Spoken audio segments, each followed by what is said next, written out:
Okay, so we resume our discussion on finite element modeling of plates and shells.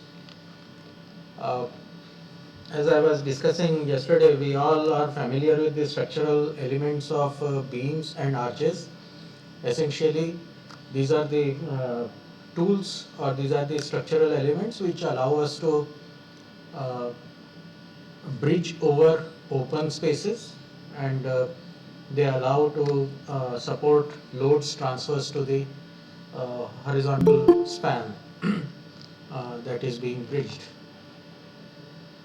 And if we extend the beam element, stretch it on the across the plane of paper, then we will have what we can call as plates. And if we stretch the arch, then we will have what we call as cylindrical arch, cylindrical shell. Of course, shell as a general structural form can have curvature in both the directions. Arches and cylindrical shell have curvature only in one direction, one principal direction. Other principal direction is straight. But if we can have curvature in other principal direction, the beautiful dome of JT building, or even Taj Mahal, that's a shell structure with curvature in all around. Right. So, what constitutes? And let us first look at the geometry and kinematics of plates and shells, which allow us to construct simpler formulations. Of course, whatever plates and shells are also elements. They are continuum. Solid material is distributed continuously, so nothing prevents us from modeling plates and shells by using continuum elements like the three-dimensional elasticity elements, like brick element or tetrahedron elements or hexahedral elements or prisms. Right. So those of course can be used, but that will entail a very large problem size and a very large number of degrees of freedom.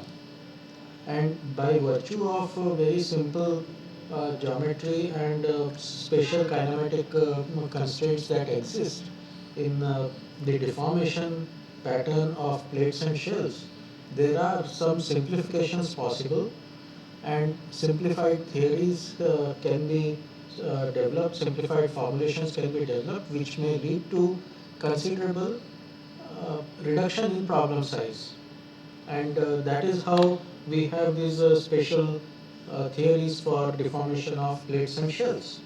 So let us look at, in order to appreciate those theories, let us look at the uh, geometry of plates and shells. What is the geometry and what makes them a special structure which will allow us to use these kinematic constraints on the deformation, general deformation field. So this is a general representation of a plate in three-dimensional space. As you can see, it is essentially a two-dimensional structure.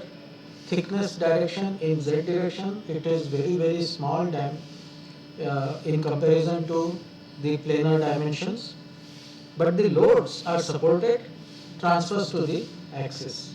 So it's like a beam which supports the load applied on the transfers to the member axis. So plates and shells, they also support the loads which are applied transfers to the structural member. So plates and shells can be conceived as two-dimensional extensions of beams and arches respectively, and these are used to support the loads normal to the surface. A distinctive feature of plates and shells is that the thickness dimension is much smaller than the other two dimensions. Now, plates differ from shells in supporting the normal loads by predominantly flexural action, so like beam, shell, and some shear deformations. right? So some flexure and some shear. Shear, if it is a very thin plate, then shear deformations are going to be very small, just as in case of beams. If plate is thick, then of course there may be some shear deformation, just as in the case of deep beams. So primarily the load is supported by the action, flexural action, and some shear deformation in case of plates. Whereas in shell, the in-plane membrane action is predominant. Right? So that's how the arches, if you look at it, in ancient times, if you have ever seen any old fort or massive fortifications, the openings, wherever those are required, I mean windows or doors, they were provided by creating construction of arches over those openings. So what does this arch do, or what is this arch action? Arch action will transfer the vertical loads that are coming on top of the arch to the thrust at the support, right, by axial deformations. So the transverse load is actually transformed into axial thrust in the arch members, and that is how these are actually allow us to bridge large spaces using create openings in the solid walls. Right? So that is essentially in plane axial forces. So transverse forces are transformed into axial thrust kind of mechanism in case of arches and also in case of shells. And because of these spatial geometry, uh, thickness is very small in comparison to the other dimensions. There are certain constraints, kinematic constraints that are admissible, and some simplifying assumptions about the deformation field can be made, and that leads to very simple modeling for plates and shells problems. As I said, the thickness is very small in comparison with other two dimensions. The out of plane deformations are assumed to be invariant through the thickness. Right? So whatever, I mean, this is the load. So deformation along the z axis, vertical deformation in response to this load, these are considered to be same, uniform across the thickness, because thickness is very, very small. So there is not much of a scope of variation within this small thickness. So we consider it uniform, right? And where do we consider it? We consider it, the reference point is the mid-surface plane. So it allows development of a working model for the strain field with reference to out of plane deformation of the mid surface, the plane at which the z coordinate is 0. So on the one deformation, transverse deformation W along that is defined at the mid surface plane, and this W is assumed to be constant throughout the thickness. The invariance of the deformation through thickness effectively transforms the stress analysis problem to a two-dimensional reference frame. So obviously if the deformation is constant through the thickness, variation with respect to z is all gone, and the problem is reduced to, I mean, it immediately gets transformed from a three-dimensional problem to a two-dimensional problem. So one-dimensional reduction is available straight away. Now we can look at the further magic.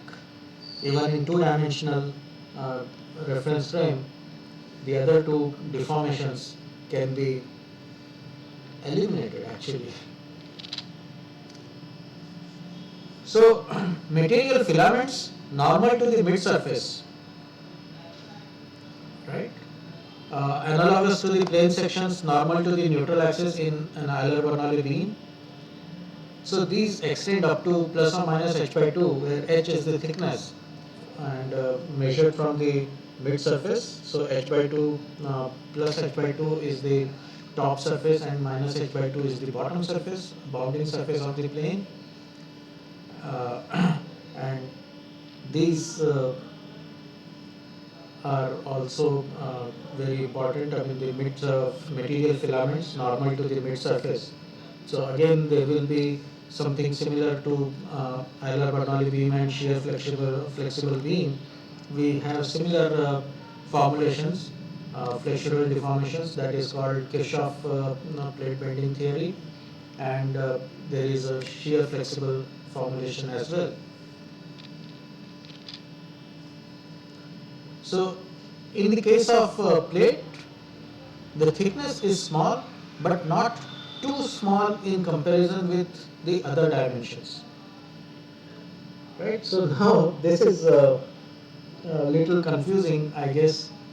I have been saying that thickness is small, thickness is very small in comparison with the other two dimensions. But now I am insisting on the caveat. The caveat is it is small, definitely small, but not too small.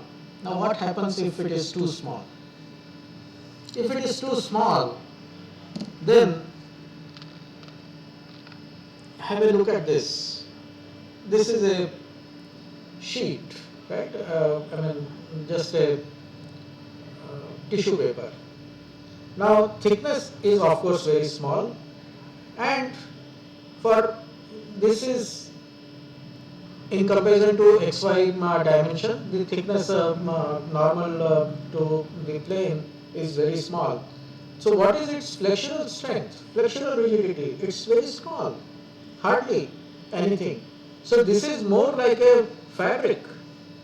So if thickness is too small, it loses the material, loses its flexural strength, flexural rigidity, and it behaves like a sheet or a fabric, right? And that's an entirely different system, completely different system. For a plate, we need some some significant amount of flexural rigidity, and that flexural rigidity, as you know from your familiarity with beams, flexural rigidity comes from the depth of the section. Right? So if you reduce the thickness to a very small uh, extent, very small size, then the element that you get is not a plate element, it is a fabric.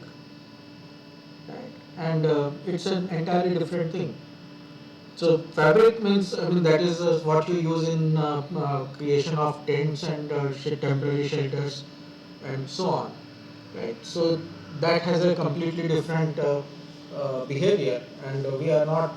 I just want to make it clear that when we are talking of plates, we are not looking at systems where thickness is so small that it will lose all its flexural rigidity and it will behave as a fabric or membrane.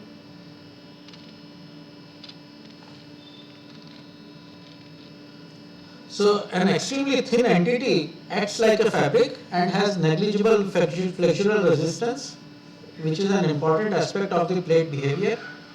So the thickness to length ratio varies, T by L varies from 1 by 100 to 1 by 5 for plates. That's a typical range.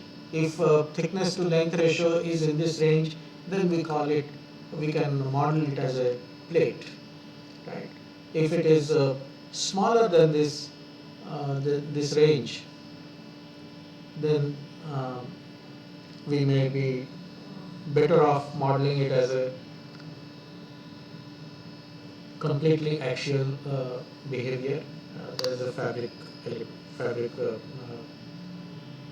material. And if the T by L is greater than 1 by 5, then it is better modeled as a continuum element. Three-dimensional elasticity problem. So a plate-like behavior, what is a plate-like behavior? Flexural deformation in response to the applied loads normal to the mid-surface do not cause any significant changes in the dimensions of the mid-surface. Right? So it's like a neutral axis again. So mid-surface here is similar to neutral axis in Euler-Bernoulli beam. So length of the neutral axis does not change during bending. Right? And that same concept is extended here, plate-like behavior. So the dimensions of the mid-surface, they do not change during the deformation. And this is referred to as in-extensional bending. And this is different from shell behavior. In shell-like behavior, the mid-surface undergoes significant stretch or contraction. It may happen both ways. Right? So this is called extensional bending. So mid-surface does, we saw earlier, shell behavior, shell elements, they do have predominantly uh, membrane action. In-plane forces, in-plane deformations are significant, and therefore the mid-surface will undergo significant deformation, significant stretch or contraction. And this is referred to as extensional bending, uh, representing shell-like behavior. So let us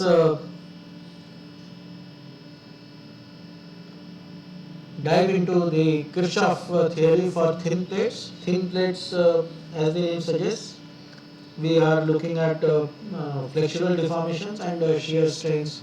Shear deformations are considered to be zero, vanishing, negligible. So we just assume shear deformations to be zero. So material normals to the mid-surface plane before deformation remain straight and normal to the mid-surface after deformation. It's assumption something similar to uh,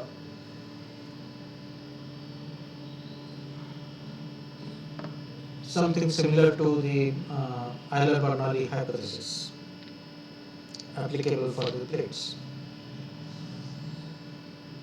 The transverse shear is assumed to be negligible, which is again a condition that is closely approximated by thin plates under small deformation. That is, normal deformation of the mid surface is very small in comparison with the plate thickness. Right. So the shear deformation is negligible, and that is consistent with the geometry if the geometry allows that. The variation of the normal displacement with respect to thickness direction is with respect to z direction is considered negligible, and that is how a three-dimensional problem is transformed into a two-dimensional problem. So XYZ deformation as a function of XYZ is reduced to variation with respect to only X and Y. And we assume the plate thickness to be uniform so that three-dimensional stress effects are negligible and the plate is symmetric in fabrication about its mid-surface. So that makes it easier for formulation. And the normal loads should be distributed over the plate surface area of dimension h or larger. So whatever is the thickness, so at least the normal load should be distributed over the thickness, area of typical dimension, let's say the diameter of at least h or larger. If we have smaller loads distributed, it's point load kind of thing, then things become little difficult. The formulation may not be very consistent with Kirchhoff assumptions. So in accordance with the assumption of inextensional bending, the boundary conditions are such that no significant extensions of the mid surface can develop. So it's just restating that. And then under these assumed constraints on the deformation field, now the complete deformation field can be stated in terms of normal displacement of the mid surface wxy as a function of x and y, and rotation of the mid surface normal about x-axis, that is theta x, and about y-axis, and they are related to the slope of the deformed surface.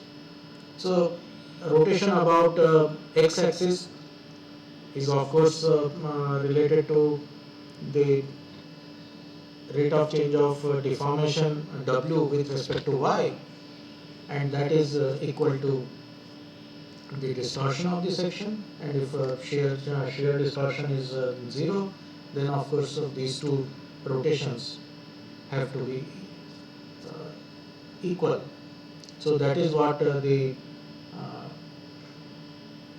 Kirchhoff constraints imply, that you see here del w by del y minus theta x, that is equal to gamma yz, this is equal to 0, and del w by del x plus theta y is equal to gamma zx, that is the shear strain in zx plane, that is also 0.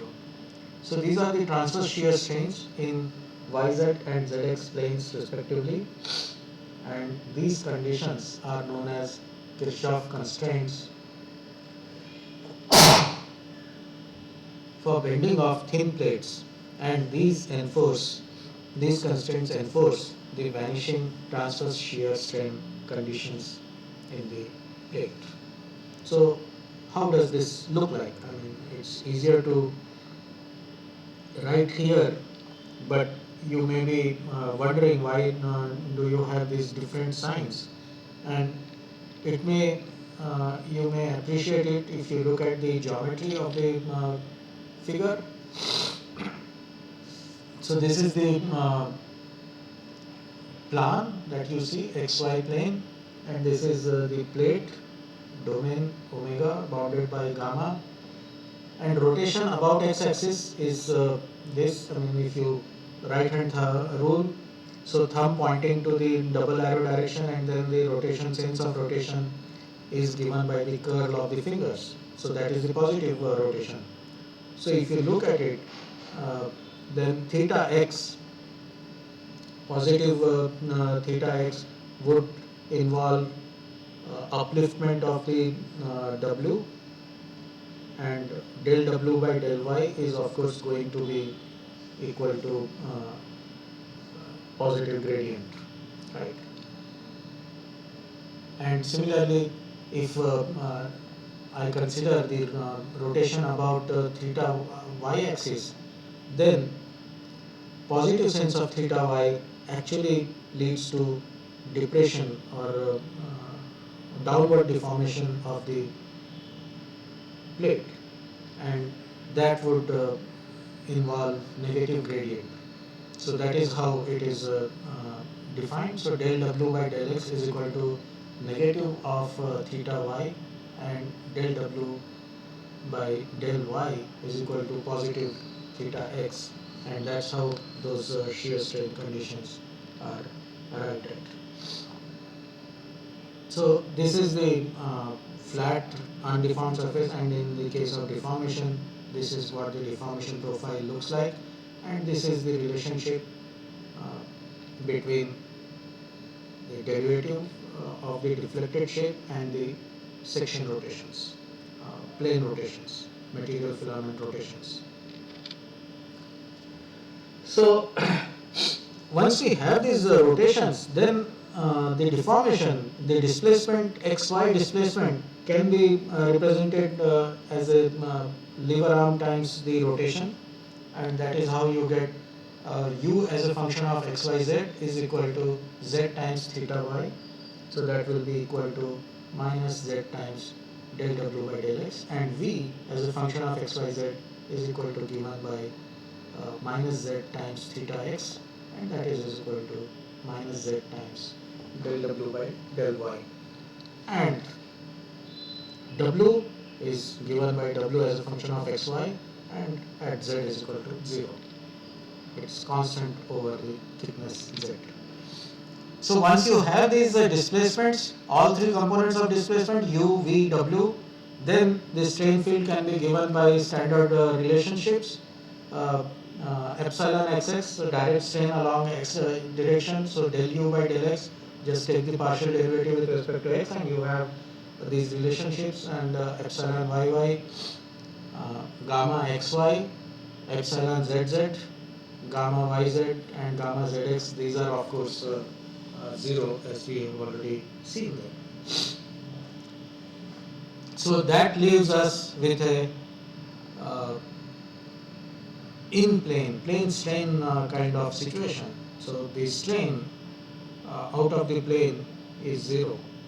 Right? So we have only three strain components: epsilon xx, epsilon yy, and gamma xy. So transverse shear strains are 0, implying that the corresponding shear stresses should also vanish for an isotropic and elastic plate. But transverse shear stresses are necessary to maintain equilibrium with the normal loads, just as in the case of Euler-Bernoulli beam. There is no shear deformation, but still we have shear force and shear stress. So that shear stress is necessary to maintain the equilibrium, and this is reconciled by assuming that shear modulus or shear rigidity is infinite. So even with zero shear strain, you can have finite shear stresses. Right. So if you look at the elemental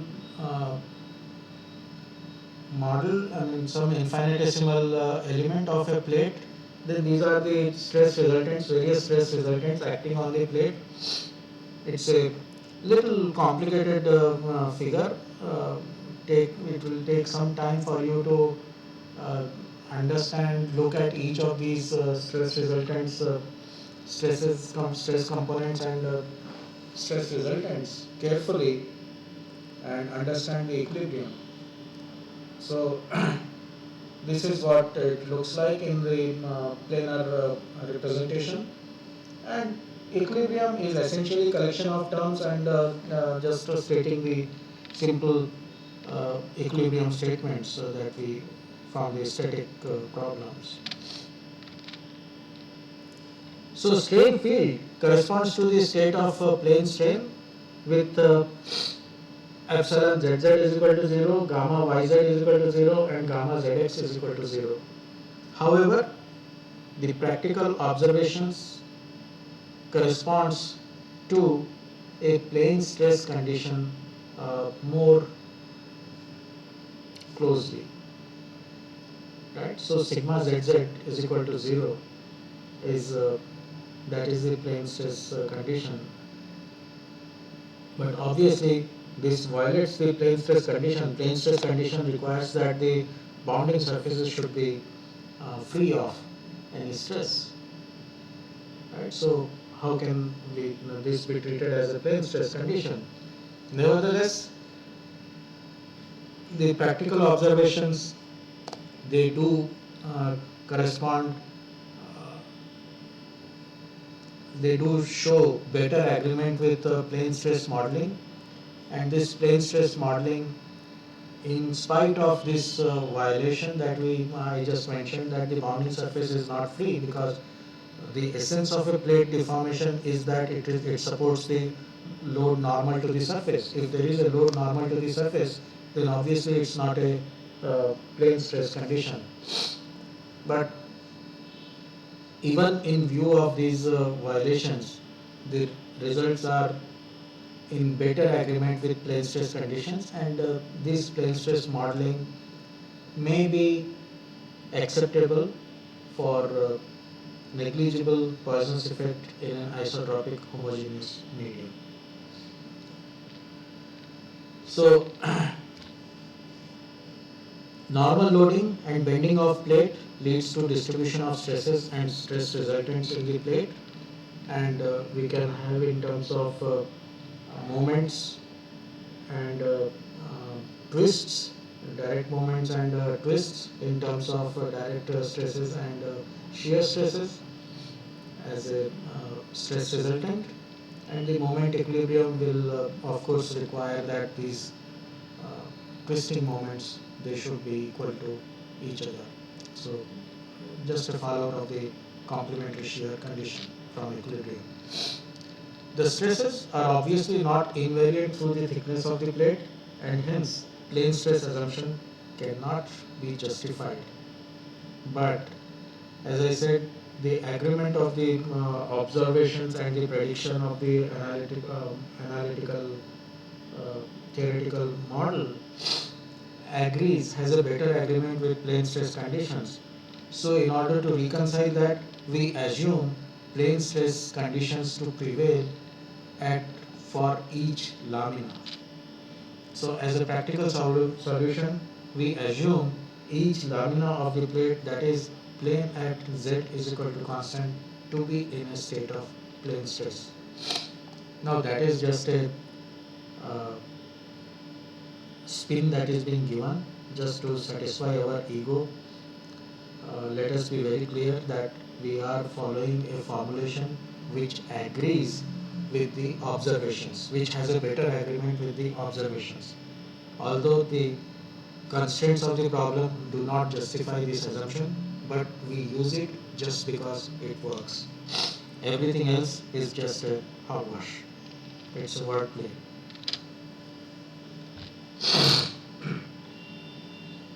So for an isotropic plate, plane stress, we agreed that we will go by plane stress assumption. So this is the constitutive model for plane stress. So we have relationship for stress and strain through this constitutive model. And once we can substitute these strains in terms of the curvatures of the plate, so direct curvatures and then the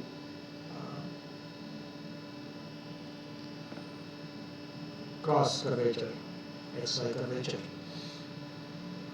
then they can be found, stresses can be related to that, and once we have these stresses, we already related them to moments, so these can be, stresses can be converted to moments, and we can have moment directly related to the curvature. And this D is of course known as the isotropic plate rigidity, and as you can see, it is proportional to the third power of the thickness, H, EH cube by 12. So maximum stresses can be obtained at the edges, and maximum and minimum, and the direct stresses are of course at the edges, and shear stresses are of course at the, they are also at the edge. So maximum and minimum values of the stresses occur at the plate surfaces, and these relations are useful in design calculations. The force equilibrium considerations also dictate existence of shears, transverse shears varying parabolically through the thickness, similar to the shear stress distribution in Euler-Bernoulli beam. So these transverse shear stresses, they are maximum at the mid surface and they vanish at the bounding surfaces of the plate, and they vary through the thickness as a by parabolic variation. So transverse shear forces per unit length may be related to these, the parabolic variation. They can be computed, and they are just 2/3 of the maximum value multiplied by h. So the contribution of transverse shear is ignored in Kirchhoff plate bending theory, and therefore transverse shear stresses should be very small in comparison to the bending stresses. The existence of finite transverse shears in spite of vanishing transverse shear strains is reconciled by assuming infinite shear rigidity. So if the shear rigidity is infinite, then even for very large shear force or shear stresses, the strains are going to be zero. So can combine all the developments so far, and we can work out the equilibrium equation. So these are the force equilibrium, these are moment equations, moment equilibrium equations, and we can eliminate qx and qy from these relations and combine them to a single equation of motion as this equation, right? So now this is a second order differential equation in terms of mx or moments, and if we consider transform mx in terms of curvatures, and we know that curvatures are again second order derivative of the displacement field, so we find that this will be a fourth order uh, differential equation in terms of deformation. So in the operator form, they are related as very condensed formulation, and this term is the inertia term, and we will come to this again in a while, right? So this comes from the moment equilibrium from the Newton's second law. So these operators that we have here, they are defined by these operator matrices, and these are very condensed form of the equilibrium equation that we just derived. And now that we have these differential equations, let us now look at the uh, boundary conditions. So these are for the arbitrary orientation. So earlier we were derived the equations for system where coordinate axes were very nicely aligned along with the uh, plate edges. So, and if the plate edge is at an angle to the xy system, then what should be the stress resultants in an arbitrary orientation? So this is the geometry with respect to this particular orientation of normal to the surface with respect to x, and these are the stress resultants, and they can be converted to any xy system. They can be converted to the normal and tangential components, and similar transformations can be related. I mean, this is some again similar to what we have in case of coordinate transformations, simple coordinate transformations. And the Cartesian derivatives can be related to directional derivatives. So normal derivative with respect to normal and derivative with respect to tangential direction, they are related through this direction cosines of the normal to the surface, normal to the edge of the plate. So the governing differential equation in terms of normal deflection for the bending of plate is given by this fourth order differential equation, and the primary variable and the secondary variable of the problem can be identified from the wake form of the weighted residual statement. So W is capital W is a weighting function, and if we derive the weak form of this governing weighted residual statement, then we can go back to our divergence theorem, take recourse to divergence theorem, and we have these boundary terms and these domain integrals, right? So this leads to symmetric bilinear form by substituting for moments in the domain integrals from moment curvature relationships. So this is del 2w over del x square and mxx. So mxx will have again second order derivatives with respect to displacement. So it's all similar terms. So symmetric terms in terms of weighting function and the transverse displacement w. So in this case we substituted for those moment curvature relationships, and this is what we have from the weak form. So we can identify the boundary terms from here. So this is the weighting function. So W, so this is the corresponding transverse shear term, and then this is the rotation, and this is the corresponding secondary variable for the associated with this rotational degrees of freedom. So primary variables are of course transverse displacement and the rotations. So Cartesian derivatives in the boundary terms may be transformed into local and tangential derivatives, just as we discussed in case of coordinate transformation. And this entire thing can be represented in terms of condensed form. So we have one transverse displacement and two rotations, right? And that is how we now identify, we are able to identify the primary variables and secondary variables from these boundary terms. So again, we have this in operator form. Constitutive matrix D bar is given by this simple relationship. So three primary variables can be identified from the boundary terms of the weak form. So that is W, that is the transverse displacement, which gets multiplied by this transverse shear to get the work-like quantity in this boundary term. Then this is rotation, uh, normal ortho, which is gets multiplied by the moment about the normal, and then the rotation about the normal, and which gets multiplied with the moment, the twisting moment. So these so three boundary conditions for three terms. So three pairs of primary variables and secondary variables are far too many for a differential equation whose highest order of derivative is 4. So ideally, there should be only two boundary terms instead of the three boundary terms. So what is going wrong? I mean, if you recall, the B problem also had fourth order differential equation, and that led to only two boundary terms. So what is happening here?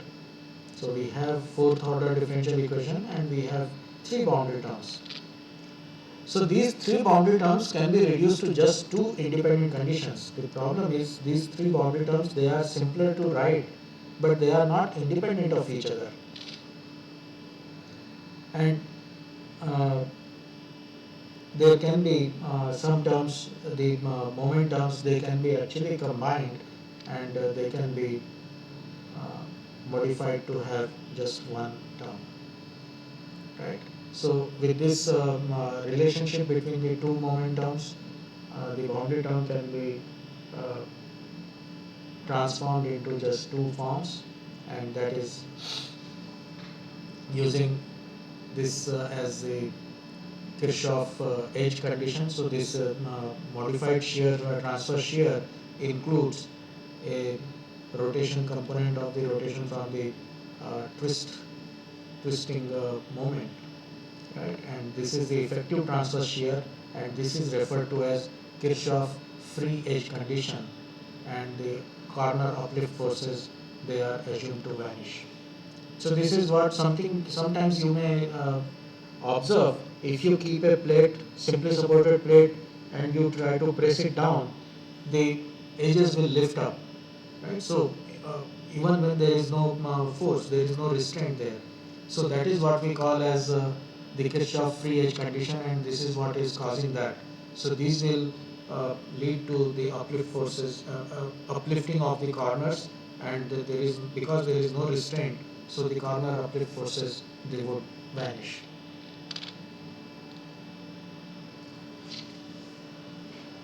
So with this, we can uh,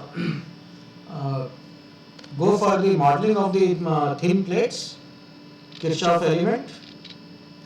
So from the weak form, we can identify the primary variables for the interpolation that may be identified as transverse displacement W, and then the rotations del W by del X and del W by del Y.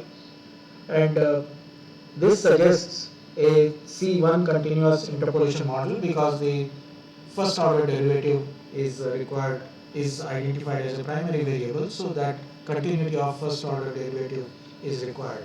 So a C1 continuous interpolation model is required.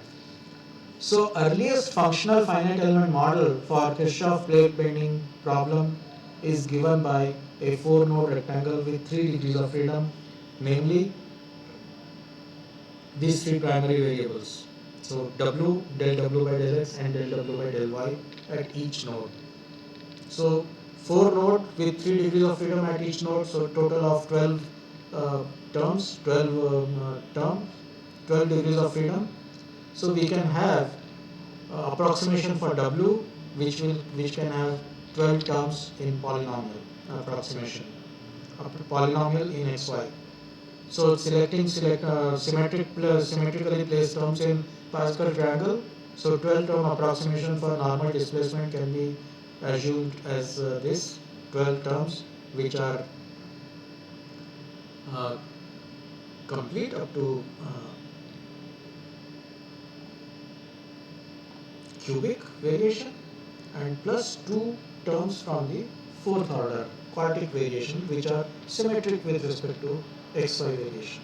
Right? So one term x cube y and another term xy cube. And this is the element that it looks like. So 4 node rectangle element with 3 degrees of freedom at each node. So total 12 degrees of freedom, and the interpolation models can be derived by using simple standard PC inverse technique that we already discussed earlier. So interpolated displacement field within the element is then given by uh, displacement, those 12 degrees of freedom multiplied by the interpolation functions for all of these nodes, and we have 12 by 1 vector of nodal degrees of freedom for the rectangular element. So once we have these displacements, then we can have curvatures, and we can relate curvatures to the nodal displacements, and we have this uh, displacement curvature relationship using this B matrix. So these operators, they operate on the shape function matrix to give this B matrix. And curvatures can be related to moments using moment curvature relations that we discussed. And we have d bar, b, and then the primary variables of the nodes. And substituting this in the equation of motion, we have our standard equation of motion, and this can now be handed over to computer for evaluation, and weak form of Galerkin weighted residual statement of the governing differential equation can be given as these, and these are the boundary terms, the forces, and this is the domain integral. So this is what it leads to, this term, and this is the nodal equivalent of applied forces, and this is the boundary, this is the inertia term. So this needs to be explained a little carefully. So this is n transpose, this product is actually interpolation of the acceleration, this n w double dot. So in this case we are assuming this requires integration of the acceleration field. In this case we are assuming the accelerations also vary in the same way as the primary variables. So if that is, as that assumption is taken, then this resulting mass matrix M that is evaluated by using this domain integral is referred to as consistent mass matrix. So the significance of this word of consistent here is only that the accelerations are being interpolated consistently as with the displacement. So that's all. But that gives us a very convenient way to characterize the mass matrix of the system. And once we have the mass matrix and stiffness matrix and nodal load vectors, we are good to go. So element stiffness, mass matrices, and vectors of equivalent nodal loads are obtained by evaluation of those boundary and domain integrals. And the problem, the entire equation is transformed into a set of algebraic equations.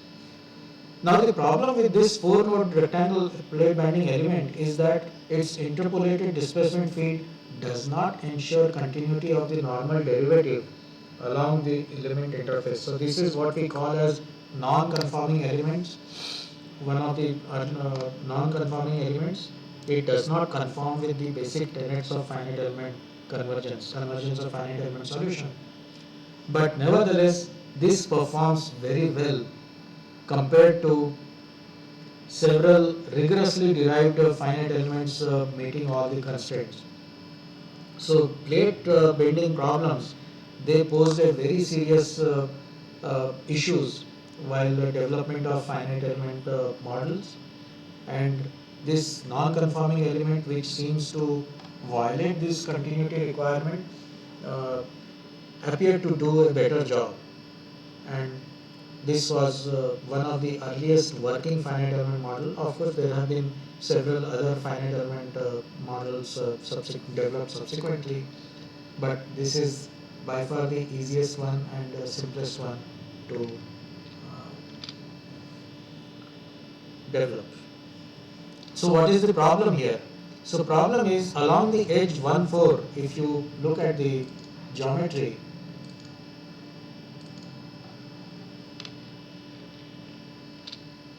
so along the edge 1 4, the x is constant. So if you take the x constant, so you will have variation of y with respect to as a cubic variation, right? So x as constant and you have cubic variation of y, then w as a cubic variation of y, and then you have uh, the degrees of freedom that you have are w and del w by del x and del w by del y, and y is varying. So this along this edge, this is fine, but what happens with the displacement derivative with respect to x, right?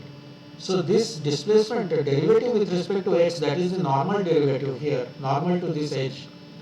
So normal derivative with respect to x, I can take the derivative and that will be a cubic variation of y. Now that cubic variation with respect to y cannot be defined by just two values of del w by del x at this node and del w by del x at this node. So that is a problem. So there is a non-uniqueness in the deformation field, right? So so variation of w is given by a cubic polynomial in y, which is uniquely defined by the nodal variables w1 and w uh, del w by del y at 1 and w4 and del w by del y at 4, node 4. But the variation of del w by del x is a problem. Normal derivative del w by del x at the edge 1 4, it also varies as cubic polynomial in y, which is not uniquely defined by two nodal values of the normal derivative, that is del w by del x at node 1 and del w by del x at node 4. And this leads to incompatibility of the slope of displacement field along normal directions in adjacent elements. So when this happens, so this is an incompatible element and this is what we call as non-conforming elements. And similar arguments show the incompatibility of slope del w by del y along edges 1, 2 and 3, 4. So second partial derivative del w by del x del 2w by del x del y at a corner node is non-unique when evaluated along the edges which share this node, right? And therefore the element deformation field is not really compatible across the element boundaries. So the interpolated displacement field is thus incompatible and violates the basic tenets of finite element approximation for monotonic convergence. Such elements are known as non-conforming elements, and this is also one of the variational crimes. But as I said earlier, sometimes the crime pays, and as long as the element passes the patch test, this is good to go. The only penalty that we are paying is we are sacrificing the monotonic convergence and we are settling for non-monotonic convergence of the finite element solution. This element can be shown to pass the patch test for constant moment and constant curvature states, and the convergence is assured as the finite element mesh is refined. The issue of incompatibility of normal derivative is insignificant for small element sizes, as the compatibility at the nodes is always guaranteed. So that brings us to the closure of this discussion of finite element modeling of plates. Finite element modeling of shells is a rather involved topic. Development of shell elements is a very tedious affair, and implementation is also very problematic. Several locking problems are encountered. So what is normally done is we actually use a plate element and then superimpose it with a plane stress element, because shell element is a combination of flexural deformations and in-plane deformations. So in-plane deformations are given by the plane stress element.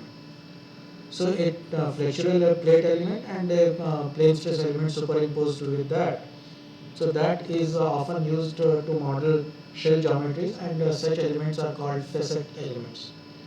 So you can find this description, this discussion of facet elements in as an extension of what we discussed for the modeling of plate bending, and discussion given in the book by Cook or even in Zekovich's book should be good enough. So with this, we complete this discussion on plates and shells. Tomorrow we will discuss about the issues of dynamics very quickly, how the mass matrix is defined. So far we have been concentrating only on the spatial domain discretization. Let us also now talk about,